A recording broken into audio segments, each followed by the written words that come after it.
সবাইকে সালাম আলাইকুম, শুভ বিকেল। আশা করছি সবাই ভালো আছেন।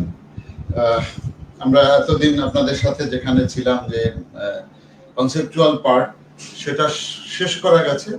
আজকের থেকে আমরা এমপিরিক্যাল পার্টে শুরু করলাম। দ্যাট মিনস ব্রড কোশ্চেনগুলো এই অংশ থেকে বেশি আসে, যেখান থেকে 4টে ব্রড কোশ্চেনের 3টা আপনারা জবাব দিয়ে থাকেন। সেই 3টা জবাবে 45 নাম্বার এখান থেকে এসে থাকে। এবং গতবারের প্রশ্নে আমরা দেখেছি বা এর আগেও দেখেছি যে বেশিরভাগ ক্ষেত্রে চলতি বিষয়গুলোর উপরে প্রশ্ন বেশি হয়ে থাকে। এখানে অনেক প্রশ্নই হওয়া সম্ভব। আমাদের আজকের টপিক, আমি জানি না এটা মাস ফরওয়ার্ড কর্তৃপক্ষ দিয়েছে কিনা নেটে। আমি তাদেরকে বলেছিলাম আজকের টপিকটা দিয়ে দেওয়ার জন্য। আজকের টপিকটা ছিল আমাদের বাংলাদেশ, চীন এবং এক মিনিট,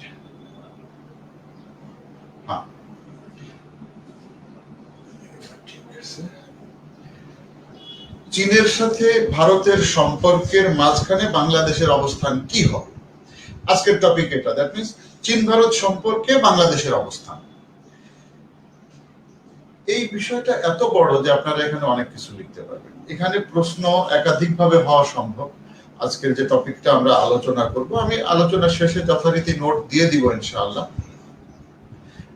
আর আমাদের এইখানে 7টা বা 8টা ক্লাস আছে আমাদের, কিন্তু ক্লাস তো এখানে অনেক বেশি প্রয়োজন হবে, কিন্তু সব ক্লাস নিতে পারবো না। আমি 7-8টা ক্লাস যেহেতু মার্চ ফরওয়ার্ড কর্তৃপক্ষ সর্বোচ্চ দিতে পারবে, সেই 7-8টা ক্লাস নেওয়ার পরে বাকিগুলো আমি নোট আপনাদেরকে ইনশাল্লাহ মার্চ ফরওয়ার্ডের মাধ্যমে দিয়ে দেওয়ার চেষ্টা করব। সেখানে যেমন যে 8টা ক্লাস আমরা নিব, এর পরের ক্লাসটা হয়তো আমরা নিব বাংলাদেশ এবং ভারত সম্পর্ক, এরপরে বাংলাদেশ চীন সম্পর্ক, এই ক্লাসটা নিতে পারবো না, আমি হয়তো নোট দিয়ে দিব। তারপরে আপনার আফগানিস্তানের উপরে আফগানিস্তানকে নিয়ে 2টা প্রশ্ন হওয়া উচিত, 2টার যে কোনো একটা হলো যে তালেবানদের ফিরে আসা, আফগানিস্তানে ফিরে আসা এবং তার প্রেক্ষাপটে বাংলাদেশে কি ইম্প্যাক্ট করতে পারে, সেরকম একটা বিষয় হতে পারে। রোহিঙ্গাদেরকে নিয়ে, রোহিঙ্গার সাথে আইসিজের যে মামলা চলছে সেটা কত দূরে এগুলো, কি হতে পারে, ভবিষ্যৎ কি তার, এবং সেটা রোহিঙ্গা প্রত্যাবাসনে কতটা সহায়তা করতে পারে। রোহিঙ্গা ইস্যুটাকে গতবার আমি জানি অনেক প্রশ্ন এসেছে, কিন্তু এবারও ফেলে দেওয়াটা উচিত হবে না বলে আমার কাছে মনে হয়েছে। একেবারে রোহিঙ্গা প্রত্যাবাসন সরাসরি না গিয়ে আইসিজের দিক দিয়ে আমি আলোচনা করতে পারি। আর গতবার যেটা ছিল সেটা নোটও আমি দিয়ে দিব, সুতরাং ওর ভিতরে ডিটেইল আছে। এবার আইসিজের যে অংশটা সেটা আমি যখন ক্লাস আমরা নেই তখন এটাকে দিয়ে দিতে পারবো। দেন কোভিড পরবর্তী বিশ্ব, এটা একটা বিষয় হওয়ায় বা কোভিড রিলেটেড একটা প্রশ্ন হওয়াটা আমি মনে করছি এটা জরুরি। সুতরাং একটা হলো যে কোভিড পরবর্তী বিশ্ব কিভাবে রেসপন্ড করতে পারে বিশ্ব, এটা একটা। আর একটা টপিক আমাদের হতে পারে যে বিশ্ব কি আবারও বাইপোলার ওয়ার্ল্ডে বা স্নায়ু যুদ্ধের ভিতরে ঢুকছে কিনা, কারণ সার্বিকভাবে মনে হচ্ছে যে এটা স্নায়ু যুদ্ধের দিকেই আবার যাচ্ছে ঘটনাটা। এই জন্য বললাম যে স্নায়ু যুদ্ধের দিকে যাচ্ছে কিনা, যেটা 1990 এর আগ পর্যন্ত, দ্বিতীয় বিশ্বযুদ্ধ থেকে এর আগ পর্যন্ত, দ্বিতীয় বিশ্বযুদ্ধ আপ টু 1990 পুরো পৃথিবী দ্বিতীয় বিশ্বযুদ্ধ দেখেছে। তো সেরকম একটা টপিক, এটা আমি পড়াতে পারবো না কারণ সময় হবে না, আমি নোট দিয়ে দেওয়ার চেষ্টা করবো ইনশাআল্লাহ। তো এরকম যে ইস্যুস গুলো, তারপরে আপনার বিশ্বায়ন, গ্লোবালাইজেশনের উপরে যে কোনো একটা প্রশ্ন হতে পারে। ইভেন গ্লোবালাইজেশনের উপরে কোভিড এর ইফেক্ট কি, বা কোভিড কিভাবে বিশ্বায়নকে পরিবর্তন করে দিচ্ছে, বিশ্বায়নের সংজ্ঞাকে, সেটা একটা প্রশ্ন বা একটা টপিক হতে পারে। সো এনিওয়ে, আমরা আজকের টপিকেই আমরা আপাতত থাকি যে আজকে আমরা চীন ভারত সম্পর্কটা দেখবো। নেক্সট ক্লাসটা আপনারা একটু দেখে আসবেন, বাংলাদেশ এবং ভারত সম্পর্কটা আমরা দেখব। আর আমি বললাম যে চীন বাংলাদেশটা সময় হবে না, যেহেতু ক্লাস আপনার 7টা, যদি 3টাই সম্পর্কে চলে যাই তাহলে অন্য ক্লাসগুলো আর আমি নিতে পারবো না। সো বাট আমি নোট ইনশাআল্লাহ মার্চ ফরওয়ার্ডকে সময় মতন দিয়ে দিব। আচ্ছা, আজকের যে টপিকটা আমাদের, এখান থেকে একাধিকভাবে প্রশ্ন হওয়া সম্ভব। তার একটা হলো যেমন যে সরাসরি যে চীন এবং ভারতের বৈরিতার যে বৈরিতা আমরা বলাটা সরাসরি উচিত হবে না, চীন ভারত সম্পর্কে বাংলাদেশের অবস্থান কি হবে, এটা একটা প্রশ্ন হতে পারে। বিকজ আমরা যেভাবেই নেই, চীনের সাথে ভারতের ভালো সম্পর্কও আছে, বৈরিতার সম্পর্কও আছে। আমাদের জন্য চীন যেমন জরুরি আমাদের অর্থনৈতিক উন্নয়নের জন্য, ঠিক একইভাবে স্ট্র্যাটেজিক্যালি আমাদের কাছে ভারত খুব গুরুত্বপূর্ণ, কারণ আমার তিন দিকেই ভারত। সুতরাং ভারতকে বাদ দিয়ে অনেক কিছু করতে পারবো না। আবার আমি যেহেতু এলডিসি থেকে গ্রাজুয়েট করে যাচ্ছি, 2041-এর ভিতরে ইনশাআল্লাহ ধনী দেশের কাতারে যাওয়ার চেষ্টা করছি। সুতরাং সেই চিন্তার উপরে ভিত্তি করে চায়নাকে তো বাদ দেওয়ারও আমাদের সুযোগ নেই। সুতরাং দুজনকে নিয়েই আমরা চলতে হবে, কিন্তু দুইজন আবার দুই মেরুর মানুষ। সো আমাদের জন্য এটা সেন্সিটিভ বটে। এইখানে আপনারা এটার জবাব তো ইনশাল্লাহ পাবেন আজকের থেকে। সাথে সাথে আর একটা জিনিসও এখানে চলে আসবে যে চীন ভারত সম্পর্ক আলোচনা করুন, সেই বিষয়টাও আজকের আলোচনা থেকে আমরা পেয়ে যাব। হ্যাঁ, বাংলাদেশ ভারত, বাংলাদেশ চীন, এটা পুরোটা পাবো না আমরা। আমরা কিছুটা জরুরি অংশগুলো আলোচনা করব, যেহেতু আমাদের টপিকটা হলো চীন ভারত সম্পর্কে বাংলাদেশের অবস্থান। মূলটা হলো বাংলাদেশের অবস্থান, তাদের সম্পর্কে কি। এই জন্য আমরা প্রয়োজনীয়টুকু শুধু আলোচনা করবো যে বাংলাদেশের সাথে চীন এবং ভারতের কি সম্পর্ক। বাকি যখন বাংলাদেশ এবং ভারত আমরা আলাপ করবো, সেখানে সবকিছু ইনশাল্লাহ চলে আসবে। সেই পানি সমস্যা বলেন, বর্ডার সমস্যা বলেন, ট্রেড সমস্যা বলেন, যাই বলেন না কেন, বা সন্ত্রাসী সমস্যা বলেন, সব তখন বিস্তারিত চলে আসবে যখন আমরা বাংলাদেশ ভারত দ্বিপাক্ষিক সম্পর্ককে আলোচনা করব। সেখানে যদি শুধু পানির বিষয়টাও আছে, তাও আমরা জবাব দিতে পারবো। বাইল্যাটারাল রিলেশন বিষয়ে যদি প্রশ্ন আসে, তাও দিতে পারবো। আপনারা আরো কয়েকটা বাইল্যাটারাল পড়বেন, যেমন যুক্তরাষ্ট্র, যেমন ইরান আমরা পড়বো ইনশাল্লাহ, আমাদের টপিকে আছে। কিন্তু আপনারা যেমন আজারবাইজান আর্মেনিয়া সম্পর্ক, এটা পড়া দরকার আমি মনে করি। দেন রাশিয়ার সাথে আমেরিকার সম্পর্ক, চীনের সাথে আমেরিকার সম্পর্ক। চীন আমেরিকাটা প্রশ্ন আসবে না এটা বলা ঠিক হবে না, আসতেও পারে, কিন্তু গতবার যেহেতু চীন এবং আমেরিকা নিয়ে প্রশ্ন হয়েছে, এই জন্য আমি বললাম যে এবার হয়তো রাশিয়া এবং আমেরিকার সম্পর্ক নিয়ে প্রশ্ন হতে পারে। কোয়াড নিয়ে প্রশ্ন হওয়াটা উচিত না, এটা যদি কেউ মনে করেন, তাহলে আমি মনে করি যে কোয়াড, যেটা এই অঞ্চলে আমেরিকা প্যাসিফিকে বা আপনার সাউথ চায়না সিতে তাদের যে একটা আধিপত্য বিস্তারের চেষ্টা করছে, বা চীনকে কোন ধরনের চাপের মধ্যে রাখার চেষ্টা করছে থ্রু কোয়াড, এরকম, যেহেতু এটা বাংলাদেশের জন্য একটা সেন্সিটিভ জায়গা, সেহেতু এখান থেকে প্রশ্ন নাও হতে পারে বলে আমি মনে করছি। এটা নিয়ে কিছু তো মন কালাকালির মতন অবস্থায় চলে গিয়েছে, এই কারণে বললাম।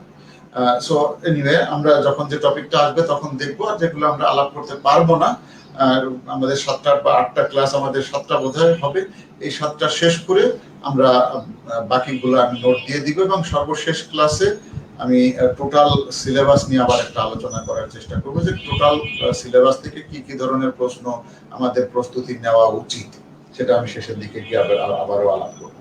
সো এখন আমরা বলছি যে চীন ভারত সম্পর্ক, বাংলাদেশের অবস্থান।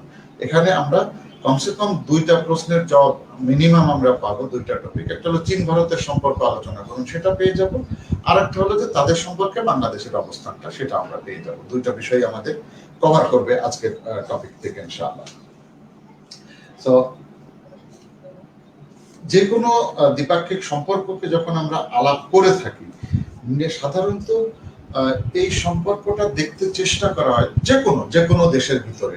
ধরেন আমরা যদি বলতাম যে যুক্তরাষ্ট্রের সাথে উত্তর কোরিয়ার সম্পর্ক, সেক্ষেত্রেও, অথবা ধরেন বাংলাদেশের সাথে জাপানের সম্পর্ক বললাম।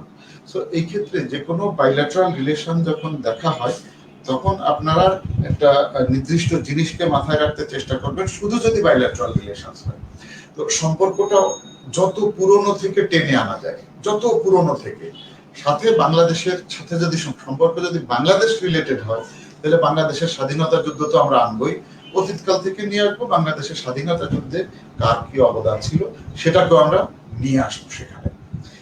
সুতরাং যে বাইল্যাটারাল সম্পর্ক আসুক, এটা শুরুতেই আমরা আলোচনা করবো। এরপরে তাদের ভিতরে কি কি কোঅপারেশন আছে, একটা হলো কত পুরনো থেকে সম্পর্ক শুরু, কি কি কোঅপারেশন তাদের ভিতরে এখন আছে, এবং কি কি নন কোঅপারেশন আছে, বা কি কি আরো সমাধানযোগ্য কি কি সমস্যা তাদের ভিতরে রয়ে গেছে, এই বিষয়গুলো দেখব। শেষে গিয়ে আমরা একটা কনক্লুশনে আসার চেষ্টা করব। তো আমরা প্রথমে দেখতে চাই যে চীন ভারত সম্পর্কে চীন এবং ভারতের সম্পর্কের বিষয়টা কি, কোথা থেকে শুরু হলো, কি সম্পর্ক ভালো, কি সম্পর্ক খারাপ, এই জায়গাগুলো দেখবো।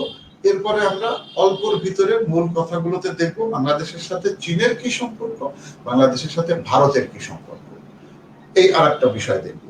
শেষে গিয়ে আমরা আমাদের অবস্থানটা তুলে ধরবো যে এই সম্পর্কের কারণে কেন, কোথায়, কিভাবে আমাদের থাকা উচিত, সেই বিষয়গুলো তুলে ধরে কনক্লুশনে আমরা চলে যাবো। এই 4টা পার্টে আমাদের আজকের ডিসকাশনটা বিভক্ত থাকবে এবং আমরা 4:30 পর্যন্ত ইনশাল্লাহ কন্টিনিউ করতে পারবো ইজিলি। 4:30 পরে আমি চেষ্টা করব আপনাদেরকে কিছু প্রশ্ন করার সুযোগ দেওয়ার। আজকে অনেক প্রশ্ন থাকতে পারে, ডেফিনেটলি প্রশ্ন আমি ওয়েলকাম করি, কিন্তু 4:45 পরে আর আমার থাকা সম্ভব হবে না, কারণ নামাজের জন্য আমরা চলে যাব। আপনারাও যাবেন জানি, আমরাও নামাজের জন্য মসজিদের 5টার সময় জামাত হয়, যারা নামাজ পড়েন বা যারা মুসলমান নামাজ পড়েন তারা জানি যে নামাজের জন্য চলে যাবে। সো আমি যে স্ট্রাকচারটা দেওয়ার চেষ্টা করলাম সেই স্ট্রাকচারের উপরে আমরা এখন আসি। একটা হলো যে চীন ভারত সম্পর্ক। প্রথম দেখি যে চীন ভারত সম্পর্ক কখন থেকে শুরু হয়েছে। এটাকে যদি দেখেন, এই সম্পর্ক অনেক পুরনো থেকেই চীনের সাথে ভারতের সম্পর্ক আছে। কারণ এই দুই দেশের, চীন যদি বলি সে পুরনো আমলের চীনকে আমরা এই ক্ষেত্রে মিট করছি, ভারত যদি বলি পুরো ভারত সেই বহু পূর্ব যুগ থেকে, সেই ধর্মের কাল বলেন, যে সময়কাল বলেন, সেই সময় থেকে আমরা চিন্তা করছি। এরকম যে অতি প্রাচীনকাল থেকেই আমরা দেখতে পাই যে ভারত এবং চীনের মধ্যে সাংস্কৃতিক এবং অর্থনৈতিক সম্পর্ক বিদ্যমান। চাইনিজরা এখন তো না, যেমন সিল্ক রুট, সেই খ্রিস্টপূর্ব প্রায় 150 শতাব্দী, মানে যীশু খ্রিস্টের আরো 150 বছর আগে থেকে তারা এই সিল্ক রুট চালু করেছে ব্যবসার জন্য। সুতরাং তারা এই সব জায়গায় ব্যবসা করেছে। এমনকি আমরা প্রিলিমিনারিতে আপনারা দেখে থাকবেন বা পড়ে আসবেন হয়তো, আমি যখন এখন প্রিলিমিনারি আলাপ করি, যারা প্রিলিমিনারি পরীক্ষা দিবে তাদের সাথে আমি এই আলাপটা করে থাকি। যেমন অপিয়ামের যুদ্ধ, অপিয়াম 1, অপিয়াম 2, আফিমের যুদ্ধ যেটা বলি, সেখানেও ইনডাইরেক্টলি ভারত জড়িত আছে। এই আফিমের উৎপাদন ভারত থেকে ওখানে নিয়ে যাওয়ার কারণেই যুদ্ধটা, আফিমের যুদ্ধটা হয়েছিল। এবং প্রথম যুদ্ধের কন্টিনিউশন হিসেবে দ্বিতীয় যুদ্ধ হয়েছিল।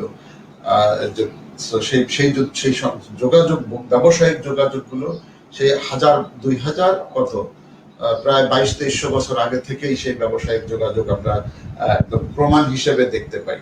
সংস্কৃতি তো এটা আমাদের সব জায়গাতেই আছে, দেখবেন বাংলাদেশের সাথে ভারতের যেমন আছে, ভারতের সাথে চীনের আছে, অতীতেও ছিল, এখনো আছে, আমাদের কোথাও না কোথাও যোগসূত্র আছে এবং এর ধারাবাহিকতা এখনো বিদ্যমান আমরা দেখতেই পাই।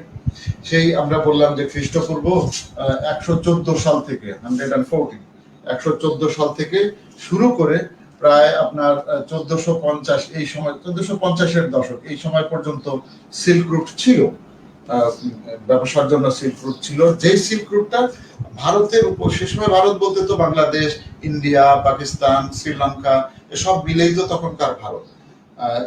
ইভেন আমরা যদি বলি মিয়ানমার, সেটাও সেই ভারতের সেই সময়কার ভারতেরই অংশ। সুতরাং সিল্ক রুট ভারতের উপর দিয়েই গিয়েছিল, সেটা তাদের সাথে আমরা একটা যোগসূত্র হিসাবে নিতে পারি। একটা সাংস্কৃতিক, একটা ব্যবসা, সিল্ক রুট সরাসরি, আর একটা হলো ধর্ম, বৌদ্ধ ধর্ম। এখন একটা অংশ মুসলমান, একটা অংশ হিন্দু, একটা অংশ খ্রিস্টান, একটা অংশ বৌদ্ধ আছে এশিয়ার ভিতরে, বা এশিয়া বলছি সরি, ইডেন যে গ্রেটার ভারতের রাজ্যগুলো আলাদা হয়ে, দেশগুলো আলাদা হয়েছে, সেখানকার ভিতরে বিভিন্ন ধর্মের প্রচলন আছে। তো মুসলমান ধর্মের অনেক আগে বৌদ্ধ ধর্ম এই দেশে ছিল। যেমন বৌদ্ধ ধর্ম, কপিলাবস্তুতে ওনার জন্ম, ওনার বাবা, কপিলাবস্তুতে ওনার জন্ম ঠিক না, কপিলাবস্তু ওনার বাবার বাড়ি, বৌদ্ধের বাবার বাড়ি থেকে নানার বাড়ি যাওয়ার পথে নেপালের একটা জায়গাতে ওনার জন্ম হয়। সো এনিওয়ে, গৌতম বুদ্ধ, ঋষি গৌতম বুদ্ধ, আমরা ইতিহাস হিসাবে জানি যে উনি ভারত থেকে বাংলাদেশের উপর দিয়ে, এই যে আপনাদের রামুতে যে সবচেয়ে বড় বৌদ্ধ মন্দির, ওখানে গিয়ে উনি রেস্ট নিয়েছিলেন, বিশ্রাম নিয়েছিলেন, শুয়েছিলেন, এবং ওখান থেকে উনি তিব্বত চলে গিয়েছেন। সুতরাং এই বৌদ্ধ ধর্মের যে প্রভাব পুরো ইন্ডিয়া সাবকন্টিনেন্টেই আছে, ভারত আর তিব্বত তো বড় আপনাদের সামনেই রয়ে গেছে, এমনকি এটা ওই দিক হয়ে এর প্রভাবটা ফুল চায়না, থাইল্যান্ড যাই বলেন, জাপান পর্যন্ত চলে গিয়েছে। সর্ব পূর্বের দেশ জাপান পর্যন্ত বৌদ্ধ ধর্মের বিস্তার ঘটেছে তখন। সো আমরা কানেকশনে কয়েকটা জায়গা পেলাম, সাংস্কৃতিক, অর্থনৈতিক, তারপরে সিল্ক রুট যেটা এখনো চলমান, আমরা বলবো সিল্ক রুট এখনো তৈরি হচ্ছে, বিআরআই নামে, যেটা এখন রিকনস্ট্রাক্ট করার চেষ্টা করা হচ্ছে। আর একটা হলো ধর্মীয়, এটা গেল আপনার অতীতকাল থেকে চলে আসা সময়। সর্বশেষ যে দ্বিতীয় বিশ্বযুদ্ধের সময় যখন জাপানি সাম্রাজ্যবাদ এই অঞ্চলগুলোতে ছিল, একদম মাঞ্চুরিয়া, জাপানের মাঞ্চুরিয়া দখল আমরা জানি, কোরিয়া, মঙ্গোলিয়া, চায়না, এই সব জায়গাগুলো জাপানিদের দখলের ভিতরে ছিল। দ্বিতীয় বিশ্বযুদ্ধের সময় এই জাপানের বিস্তার রোধ ঠেকানো এবং জাপানকে বের করে দেওয়া, এই অঞ্চল থেকে তাড়িয়ে দেওয়া, সেটার জন্য চীন এবং ভারত একত্রেই কাজ করেছে। সেকেন্ড ওয়ার্ল্ড ওয়ারে তখনও তো ব্রিটিশরা আমাদের দেশ থেকে যায়নি বা ভারত থেকে তখনও চলে যায়নি, কিন্তু একত্রিত হয়ে কাজ করেছে তখন এই জাপানিদেরকে বের করে দেওয়ার জন্য। তার মানে সম্পর্ক অনেক পুরনো আমরা দেখতে পাই। যখন ভারতরা মানে ব্রিটিশরা ভারত ছেড়ে চলে গেল, পাকিস্তান এবং ইন্ডিয়া নামে দুটো দেশকে, পাকিস্তান ভারত নামে দুটো দেশ তৈরি করে দিয়ে যখন তারা চলে গেল, এরপরে একটা ইন্ডিপেন্ডেন্ট সম্পর্কের বিষয় এসে দাঁড়ালো। যে ইন্ডিপেন্ডেন্ট সম্পর্ক বলতে আমরা বলছি যে ভারতের সাথে পাকিস্তানের একটা, এই মডার্ন সময়গুলোর সূত্রপাত আমরা বলতে পারি ভারতের জন্ম হলো যখন। তারপরে এই সময় ভারতের প্রধানমন্ত্রী ছিলেন নেহেরু, ওদিকে ছিলেন মাও সেতুং।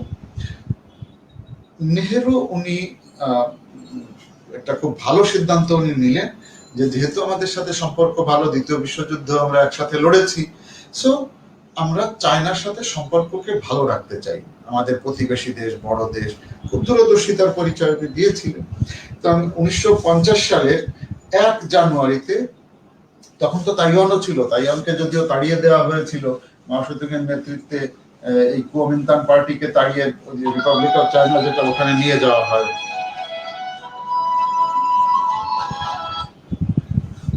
আমি ক্লাসের ভিতরে আছি, আমাকে 5টার সময় ফোন করে, আমি ক্লাস নিচ্ছি, 4:45 ঘন্টা।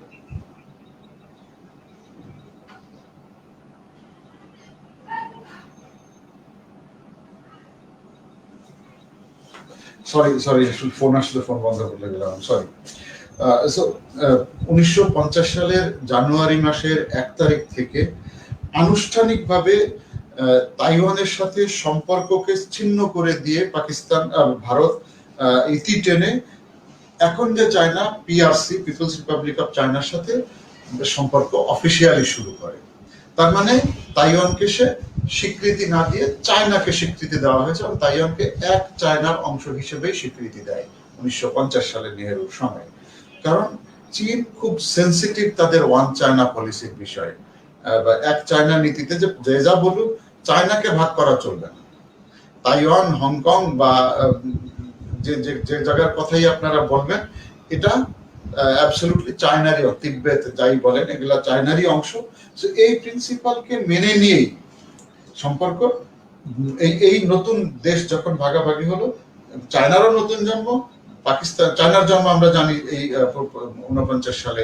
সো যখনই চায়নার জন্ম হলো, ভারতের সাথে তাদের অফিসিয়াল সম্পর্ক স্থাপিত হয়ে গেল।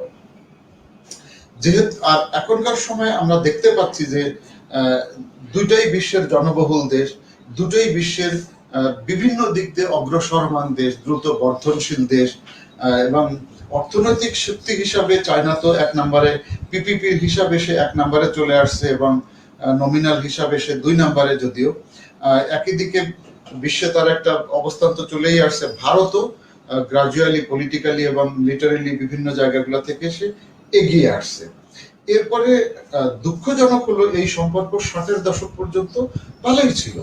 60-এর দশকে যখন প্রথম ইন্দো চায়না যুদ্ধ হলো, ভারত চায়না যুদ্ধ প্রথম যখন হলো, আমরা জানি যে এটা 1962 সালের যে আকসাই চায়না ভাগাভাগি হয়ে গেল, অক্টোবর নভেম্বর মাস মিলে 1 মাসের মতন হয়েছিল যুদ্ধটা, অক্টোবর নভেম্বর মাসে। এই সময়ে আধুনিক চীন এবং ভারতের মধ্যে ব্যাস এই যে বর্ডার নিয়ে সমস্যা শুরু হলো, সেখান থেকে এখনো পর্যন্ত যে একাধিক যুদ্ধ হয়েছে এবং এই বর্ডার ইস্যু আর সমাধান হয় নাই। এরপরে সিকিম নিয়েছে ভারত। সিকিমটা কিন্তু আলাদা রাজ্য ছিল। যখন আকসাই চায়না, কাশ্মীরের অংশ, লাদাখ একদিকে রেখে আকসাই চায়না চীন নিয়ে গেল। এর পরবর্তীতে 67 সালে আমরা জানি দ্বিতীয় ইন্দো চায়না যুদ্ধের সময় সিকিমকে ভারত নিয়ে চলে আসে তার অংশের ভিতরে। তো ঝগড়াঝাটি সেখান থেকেই বর্ডার নিয়ে শুরু। কিন্তু আসল ঘটনাটা এখানে না, ওই সময় ছিল। এখন কিন্তু বর্ডারটা আর অত বড় বিষয় না। বর্ডার ইস্যু একটা বিষয় বটেই, কিন্তু অত বড় না। এখন বড় হয়ে দাঁড়িয়েছে যে এই অঞ্চলে কে মাতবরি করবে, আঞ্চলিক আধিপত্য বিস্তার করবে কে, বিশ্বে কার অবস্থানটা আরো উপরে নিয়ে যাওয়া হবে, মোড়লিপনার যে ধ্যান বা মোড়লিপনার যে চিন্তা, কে বড়, মানসিক এই জায়গাটা থেকেই এখন সবচেয়ে সমস্যাগুলোকে দেখার সুযোগ রয়েছে। এবং এটাই সত্য যে কে বড় এখন এসে দাঁড়িয়েছে এই জায়গাটাতে। কে বড় সবকিছু মিলে, সেটা আপনার অর্থনৈতিক ভাবে হতে পারে, মিলিটারি ইস্যুতে হতে পারে, আন্তর্জাতিক অ্যাকসেপ্টেন্সের বিষয়ে হতে পারে। সুতরাং এই মনস্তাত্ত্বিক প্রতিযোগিতাটা এই সময়ের জন্য খুব দুঃসময় বলেই আমরা বলতে পারি দুই দেশের ভিতরে। এটার ক্ষেত্রে বারবার যে ঘটনাগুলো ঘটছে, এই যে কর্তৃত্বের লড়াই, বৈশ্বিক শক্তি হিসেবে আবির্ভাবের যে মনস্তাত্ত্বিক লড়াই, এগুলো তো আছে। যেমন দক্ষিণ চায়না সিতে কোনো ঘটনা ঘটছে, দক্ষিণ চায়না সির সাথে সাউথ চায়না সির সাথে সরাসরি ভারতের কোনো সম্পর্ক ওইভাবে নাই, কিন্তু এটা নিয়ে সে ভারত একটা ভালো বেশ শক্ত মন্তব্য করে ফেলছে চীনের বিরুদ্ধে। আবার তিব্বতকে সে সাপোর্ট দিচ্ছে, যেটা 50-তে দেয় না। এখন তিব্বতকে সে আলাদা রাষ্ট্র হিসাবে দেখার বা বলার চেষ্টা করছে। এই সমস্ত জিনিসের সাথে এই দূরত্বটাকে আরো ধীরে ধীরে বাড়িয়ে তুলছে। ভালো দিকও রয়েছে, যেমন কোয়াড। এটা খারাপ দিকের আর একটা, যে কিভাবে চীনকে আরো বেশি চাপের ভিতরে রাখা যায়। সে কোয়াডের একটা নেতৃত্বের অংশে আছে তারা। আবার অনেক জায়গায় ভালো বিষয় কিন্তু দুজনের ভিতরে আছে। আন্তর্জাতিক অঙ্গনে দেখবেন যেখানে পরিবেশ সংক্রান্ত কোনো ইস্যু আসছে, সেখানে কিন্তু ভারত আর চায়না আবার এক হয়ে যে ওইটাকে বিরোধিতা করার চেষ্টা করছে এবং দুই দেশ একই সাথে কাজ করছে। বিজনেসের কোনো ইস্যু যখন আসে, ভারত এবং চায়নার ভিতরে ভালো ব্যবসা আছে, বেশ ভালো রকমের বিজনেস দুজনের ভিতরে আছে। তো এরকম জায়গাগুলোতে আবার একজন আরেকজনের সাথে অংশীদারিত্বের ভিত্তিতে কাজ করছে। সুতরাং আমরা বলতে পারছি না যে সম্পর্ক শুধুই খারাপ। প্রায় $3.5 বিলিয়ন ইনভেস্টমেন্ট চায়না করেছে ভারতে, সেটা রয়েছে। বিশ্বের ভিতরে ভারত এবং চায়নার বিজনেসের পরিমাণ এই 2019 সালে 1 নম্বরে চলে এসেছে, সবচেয়ে বেশি ব্যবসা তাদের ভিতরে হয়েছে। সুতরাং এই যে আন্তর্জাতিক ক্ষেত্রে বললাম যে বিভিন্ন অর্থনৈতিক বা আর্থিক প্রতিষ্ঠানগুলোতে তারা একসাথে কাজ করছে, জলবায়ু ইস্যুতে একসাথে কাজ করছে, তাদের ইনভেস্টমেন্ট আছে, তাদের ভিতরে বিজনেস আছে, এবং সেই বিজনেস ছোটখাটো না, বিশাল আকারের বিজনেস তাদের ভিতরে আছে। সো এইগুলা মিলে আমরা দেখতে পাই যে ভালো আছে দুজনের ভিতরে, আবার মন্দও আছে। যেমন এই জন্য বলা হয় যে ভারতের সাথে চায়নার সম্পর্ক 4C তে আটকে আছে। 4C, 4টে সিতে ভারতের সম্পর্ক এক কথায় ব্যাখ্যা করা যেতে পারে। C C C C. একটা হলো কনফ্লিক্ট, 4টে সি আমি একটু লিখি।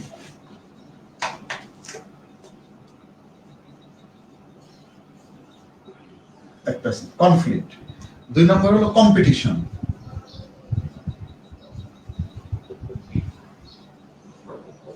কম্পিটিশন, 3 নম্বর হলো কোঅপারেশন,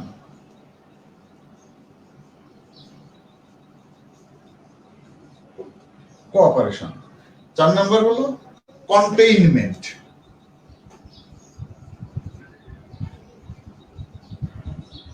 কনফ্লিক্ট তো আমরা বুঝি একজনের সাথে আরেকজনের মারামারি।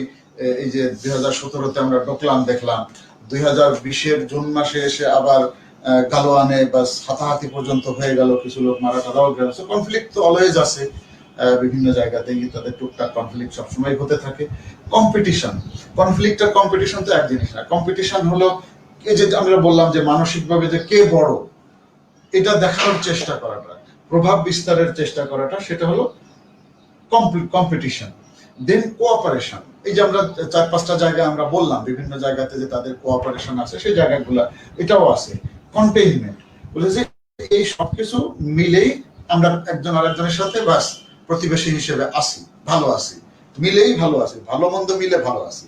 তো এই 4Cর ভিতরে ভারত এবং চায়নার সম্পর্ককে যারা আন্তর্জাতিক সম্পর্ক বিশারদ ওনারা ব্যাখ্যা করে থাকেন, এই 4Cর ভিতরে সীমাবদ্ধ আছে ভারত এবং চায়নার সম্পর্ক।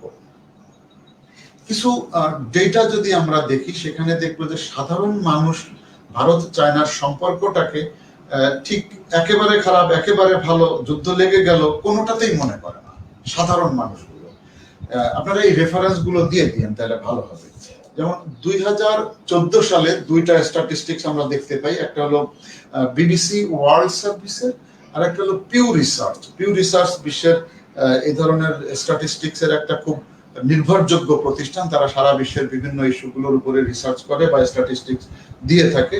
তো দুটোই, বিবিসি ওয়ার্ল্ড সার্ভিস বলছে তাদের এক জরিপ অনুযায়ী বলছে 33% ভারতীয় নাগরিক সম্পর্ক খারাপ হিসাবে দেখে না। 33% দেখেন, তারা বলছে না এত খারাপ না সম্পর্ক আমাদের। 35% ভারতীয় নাগরিক বলছে যে চীন ভারতের সম্পর্ক অত ভালো না। তার মানে ভালো না খারাপ না, সংখ্যা প্রায় সমান। এটা একটা অংশ চলে গেল। আবার একটা বড় অংশের ভারতীয়, এটা বলা হচ্ছে প্রায় 72% ভারতীয়, তারা বলতে চাচ্ছে যে সম্পর্ক ভালো খারাপ এর ভিতর দিয়েই চলবে, যুদ্ধ যে কোনো সময় হলে দুজনের ভিতরে ছোটখাটো যুদ্ধ হওয়ারও সম্ভাবনা রয়ে গেছে। আবার উল্টা দিকে যদি আপনি যান, চীনের মানে চীনাদের ভিতরে চীনের প্রায় 27% নাগরিক বলছে যে দুই দেশের সম্পর্ক খারাপ না। দেখেন ওরা বলছিল, আমি লিখি এখানে, তার মানে দুই দেশেরই মানুষজনের ধারণা প্রায় একই রকমের। পার্সেন্টেজ যদি আমরা দেখি তাহলে একই রকমের আমরা দেখতে পাবো। 33% বলছে সম্পর্ক খারাপ না, 35% বলছে খুব একটা ভালো না। আচ্ছা, চীনের ক্ষেত্রে হলো সেখানে 27% চাইনিজরা মনে করছে না সম্পর্ক অত খারাপ না। তাদের বসে এই যে যারা বলছে খারাপ না, আর 35% সেম দেখেন, তারা বলছে সম্পর্ক অত ভালো না।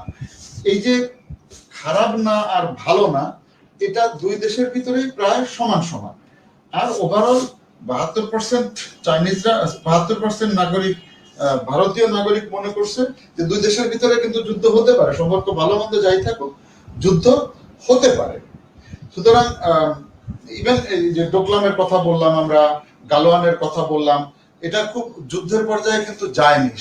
দুইজনই জানে যে এখন যুদ্ধ করার সময় নয়, কারণ ভারতকেও উঠতে হবে, চায়নাকেও বিশ্বের প্রতিনিধিত্ব করার জন্য বা বিশ্বের নেতৃত্ব দেওয়ার জায়গাতে সে নিজেও উঠতে চায়। দুইজনের ডিপ্লোমেসি দুই ধরনের। চাইনিজ ডিপ্লোমেসিকে বলা হয় ডিফেন্সিভ ডিপ্লোমেসি, প্রতিরক্ষামূলক কূটনীতি। আর আমেরিকা বা ভারত এদের ডিপ্লোমেসি হলো অফেন্সিভ ডিপ্লোমেসি। তারা মনে করে offence is the best defence. So এটা থাকতেই পারে, এক একজনের ডিপ্লোমেসির স্টাইল এক এক রকম থাকবে, এটাই স্বাভাবিক। কিন্তু বেশিরভাগ ক্ষেত্রে চায়না অ্যাডজাস্ট করতে চেষ্টা করে, কারণ সে এই দিকে বেশি মনোযোগ না দিয়ে, বেশি শব্দটার সাথে মাথায় রাখবেন যে বেশি মনোযোগ না দিয়ে অর্থনৈতিক দিকে সে দ্রুত সামনে এগিয়ে আসতে চেষ্টা করছে বা আসছে। আজকে সারা পৃথিবীতে দেখেন চাইনিজ জিনিস নাই এরকম জায়গা বোধহয় পৃথিবীতে নাই।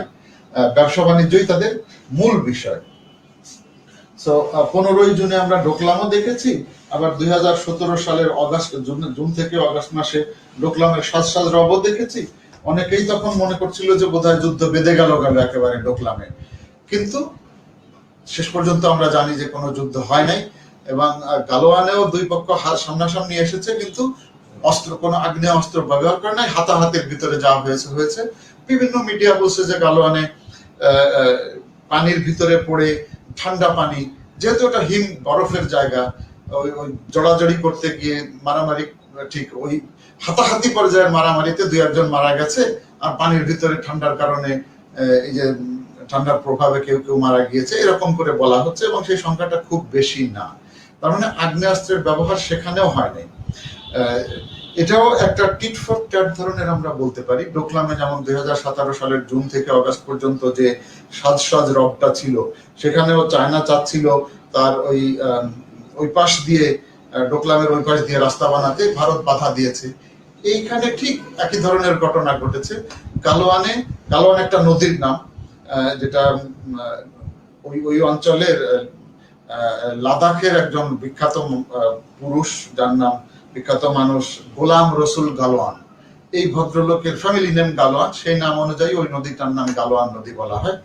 গালোয়ানের পশ্চিম পাশ, যেটা ভারত নিজস্ব হিসাবেই দাবি করে, পূর্ব পাশ তো আকসাই চায়না, লাদাখের পূর্ব পাশের দিকে গেলে পূর্ব এবং দক্ষিণ অংশ বা ওই দিকটা হলো লাদাখের আকসাই চায়না, আর এই দিকটা ভারতের লাদাখ।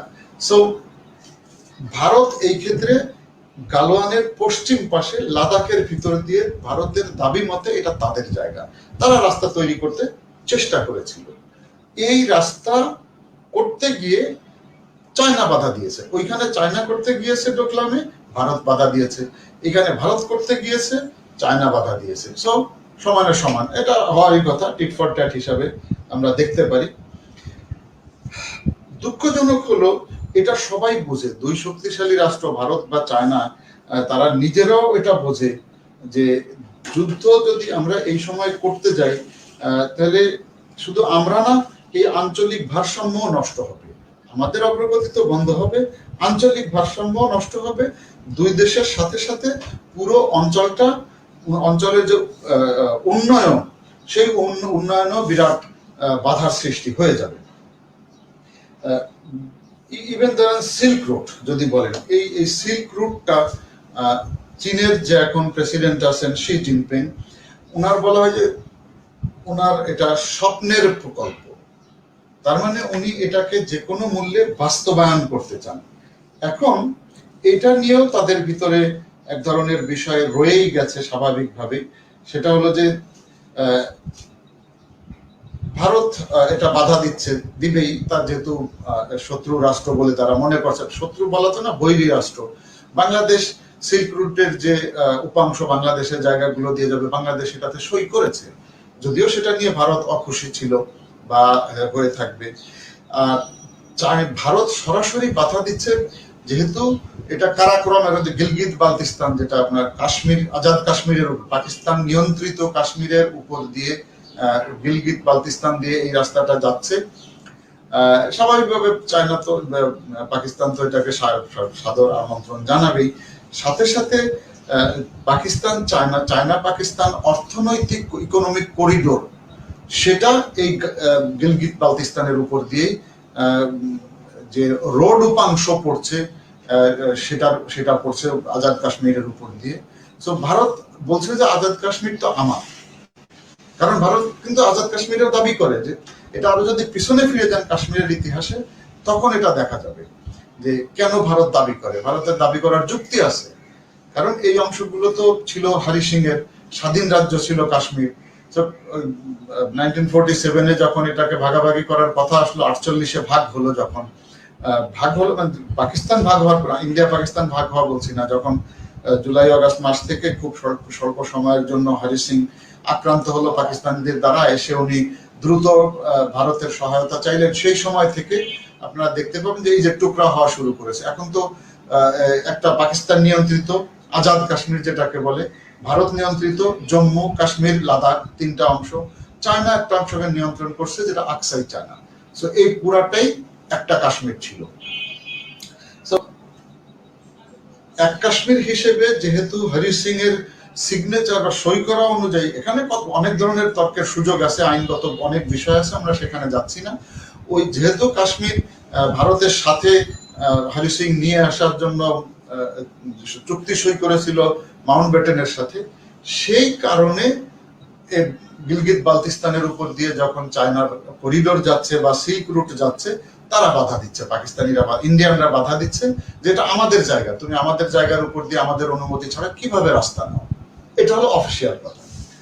মূল যে জায়গাটা এই সিল্ক রুট নিয়ে, সিল্ক রুটের আপনারা জানেন দুইটা অংশ, একটা হলো আপনার উত্তর দিক দিয়ে যেটা বাই রোড যাচ্ছে, যেটা আপনার রাশিয়ার যে পুরোনো দেশগুলো কাজাকিস্তান এদিক দিয়ে ওদিক দিয়ে চলে এসে আপনার পাকিস্তান, আফগানিস্তান, ইরান এই সব মিলে একদম টার্কি হয়ে ইউরোপ পর্যন্ত সে চলে যাবে।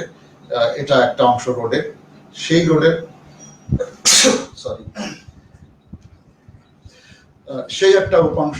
আর একটা হলো পানির ভিতর দিয়ে যেটা যাবে, ভারত মহাসাগর দিয়ে সোজা আসে লোহিত সাগরে পড়বে, লোহিত সাগর দিয়ে ভূমধ্য সাগরে পড়বে, পড়ে স্পেন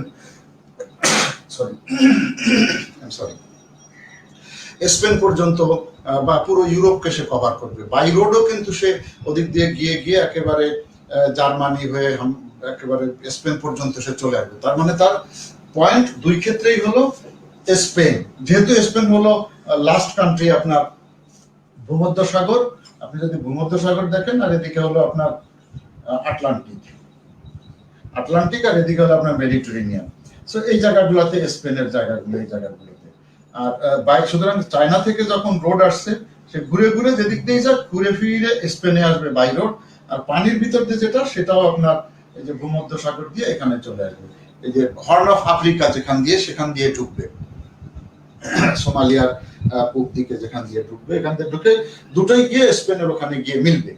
এখন এই দুটোর জন্যই ভারত একটা অবিচ্ছেদ্য জায়গা, যেখানে ভারতকে বাদ দিয়ে এই রাস্তাটা করা সম্ভব না। আচ্ছা, এর আগে আমরা যেটা, ভারতকে বাদ দিয়ে সম্ভব না, কারণ এই রোডও ভারতের উপর দিয়ে যেতে হবে, আর আপনি এটা ইন্ডিয়ান ওশান দিয়েই আপনাকে যেতে হবে। এই পানির উপাংশ যেটা ম্যারিটাইম কম্পোনেন্টটা ইন্ডিয়ান ওশান দিয়ে যেতে হবে, যেখানে ভারতের মালিকানা আছে, সেই অংশ দিয়ে তাকে যেতে হচ্ছে। এখন ভারতের বাধা দেওয়ার মূল কারণ হলো এই সিল্ক রুট বা বিআরআই, আমরা যেটাকে বিআরআই বলি, বেল্ট অ্যান্ড রোড ইনিশিয়েটিভ। এই বিআরআই এর ক্ষেত্রে তার বাধা দেওয়ার কারণ সে মনে করছে, এই যে এখানে ধরেন ভারত, সে মনে করছে যে তার চারদিকে চীন তাকে ঘিরে ফেলছে। এটাই হলো তার মানসিক সমস্যা। ওই জম্মু কাশ্মীরকে দাবি করাটা, এটা তো আইনগত একটা সূত্র দেখানোর জন্য, যেটা আমার, তুমি এর উপর দিয়ে যেতে পারো না। কিন্তু মানসিকভাবে বিষয়টা হলো, সে এদিক দিয়ে পানি, এদিক দিয়ে শুকনার দিক দিয়ে সব দিক মিলে চায়না তাকে ঘিরে ফেলছে, এটাই সে মনে করছে, এবং সে একঘরে হয়ে যাচ্ছে। কারণ প্রতিবেশী সব দেশ এই চুক্তি সই করে ফেলেছে বা করে ফেলেছে বা করছে, সে একা হয়ে গেছে, যেটাকে আমরা একঘরে বলছি। তো একদিকে সে আটকা পড়ে যাচ্ছে, দ্বিতীয় সে একঘরে হয়ে যাচ্ছে, সেটা ট্রেডের ক্ষেত্রে হোক, অন্য যে কোনো ক্ষেত্রে হোক। সুতরাং এইটা তার জন্য একটা ভয়ের জায়গা, এই সিল্ক রুট, যে কারণে চীন তাকে বাধা দেওয়ার জন্য যা করা দরকার সেটা সে করছে। আবার চীনকে বাদ দিয়ে ভারত বাধা দেওয়ার জন্য যা করার সবই করছে। আবার ভারতের পক্ষে সম্ভব না, চায়নার পক্ষে সম্ভব না ভারতকে আলাদা করে সে সিল্ক রুট করে ফেলাটা খুব সম্ভব না। সুতরাং আমরা যদি দেখি যে দুই দেশের যে সম্পর্ক ভালো মন্দ মিলে আছে, এর ভিতরে দিয়েও মানে বড় সন্দেহের জায়গাগুলো এখনো সমাধান হয় নাই। সুতরাং এই যে গালোয়ানের মারামারি দেখি আর ডোকলাম দেখি, সব কিছুর মূলে এই সব জায়গা, মূল যে দুইটা জায়গা, সেখানে চলে আসছে ভারতের ভয়, ভারতের সন্দেহ। ভয় বলবো না, সন্দেহ বলবো। এটা একটা দুশ্চিন্তা আর কি। এই দুশ্চিন্তা সম্পর্কের টানাপোড়েনকে আরো বেশি বাড়িয়ে দিচ্ছে, আমরা দেখতে পাই। সবকিছু মিলে আবার আরেকটা 2017 সালটা ছিল চীন এবং ভারতের সম্পর্কের একটা ক্রান্তিকাল। 2017 এটাকে আবার দেখেন, এই যে ডোকলাম সহ কিছু কিছু দুর্ঘটনা আরো ঘটেছিল, এবং ভারতের সাথে চীনের বর্ডার যেহেতু আছে, সবসময় টুকটাক একটু এদিক ওদিক সবসময় হতেই থাকে। আমরা তো ছোট একটা দেশ ভাই, ভারতের তুলনায় একেবারে নগণ্য একটা দেশ। আমাদের বর্ডারেও তো ভারতের সাথে সবসময় কিছু না কিছু ঘটছে। আমার লোকজন ধরে নিয়ে যায়, গুলি করুক, একটা কিছু না একটা কিছু তো হচ্ছেই আমাদের সবসময় সেখানে। 2017-তে যখন এই সমস্যাটা ক্রিটিক্যাল অবস্থায় যায়, 2018-তে এই ক্রিটিক্যাল অবস্থাটাকে নর্মালাইজ করার জন্য আপনারা দেখেন যে নরেন্দ্র মোদী তখন আপনার চীন সফরে গেলেন, এই উহানে, যেখানে আজকে আপনার করোনা করোনা করে চিল্লাচ্ছেন উহান, এই উহানেই কিন্তু উনি গিয়েছিলেন তখন ভিজিটের জন্য। সম্পর্ক খারাপ, তার ভিতর দিয়ে উনি ভিজিটে গেলেন কেন? এবং এই ওনার যে ভিজিটটা ছিল 2018-তে, এই ভিজিটটাকে সাকসেসফুল এবং এক্সেপশনাল করার জন্য ভারতের পররাষ্ট্রমন্ত্রী, সে সময় সুষমা স্বরাজ ছিলেন, ভদ্রমহিলা মারা গিয়েছেন, সুষমা স্বরাজ ছিলেন, উনি মহিলা এবং খুব নাম করা ভালো ভালো ফরেন মিনিস্টার ছিলেন। উনি একাধিকবার চীনের সাথে গিয়ে দিন দরবার করে একটা স্লট বা একটা ফরম্যাট ঠিক করার চেষ্টা করছেন। সাথে সাথে সীতারামন ছিলেন, উনি ছিলেন ডিফেন্স মিনিস্টার। এই দুই মন্ত্রী, ফরেন মিনিস্টার এবং ডিফেন্স মিনিস্টার, এই দুই মন্ত্রী বারবার আপনার ভারতে চীনে গিয়ে এমন একটা জায়গা করে নিয়ে এসছে, চীন সফরকে এমন একটা জায়গায় নিয়ে এসছে যে ডিপ্লোমেসির অ্যাঙ্গেল থেকে সম্পূর্ণ নতুন কিছু ওনারা এখানে করে রাখার চেষ্টা করেছেন। কি করেছেন নতুন? আপনারা জানেন যে যখন একটা রাষ্ট্রপ্রধান বা সরকার প্রধানের ভিজিট হয়, তখন নিয়ম অনুযায়ী সেখানে অনেকগুলো কি বলে আপনার চুক্তি সই, অনেকগুলো এগ্রিমেন্ট সাইন হয়ে থাকে। তারপরে দুইজনের সামনাসামনি টেবিলে ফর্মাল আলোচনা হয়, এইদিকে এক দেশ ওইদিকে আর এক দেশ, আলোচনা হয়ে কোনো একটা সমাধানে তারা কিছুতে আসে, সেটার উপরে প্রেস নোট দেওয়া হয় বা প্রেস ব্রিফিং করা হয়, তারপরে বিভিন্ন ধরনের লিখিত ডকুমেন্ট সাইন, অনেক কিছু করা হয়। এই জায়গাটাতে কোনো কিছু হয়নি, কোনো লিখিত কাগজপত্রই রাখা হয়নি, না কোনো নোট, না কোনো প্রেস ব্রিফিং, না কোনো ফর্মাল মিটিং, কিছুই না। স্রেফ দুই নেতা আমরা দেখেছি যে দুই বন্ধু যেমন একজন আরেকজনের বাড়িতে গেলে গল্প করে সময় কাটানো, আড্ডা দিয়ে সময় কাটানো, সেরকম একটা ঘটনা ওনারা ঘটিয়েছে, যেটা ডিপ্লোমেসির জন্য একটা নতুন ডাইরেকশন এবং ভালো ডাইরেকশন এটা সম্পর্কে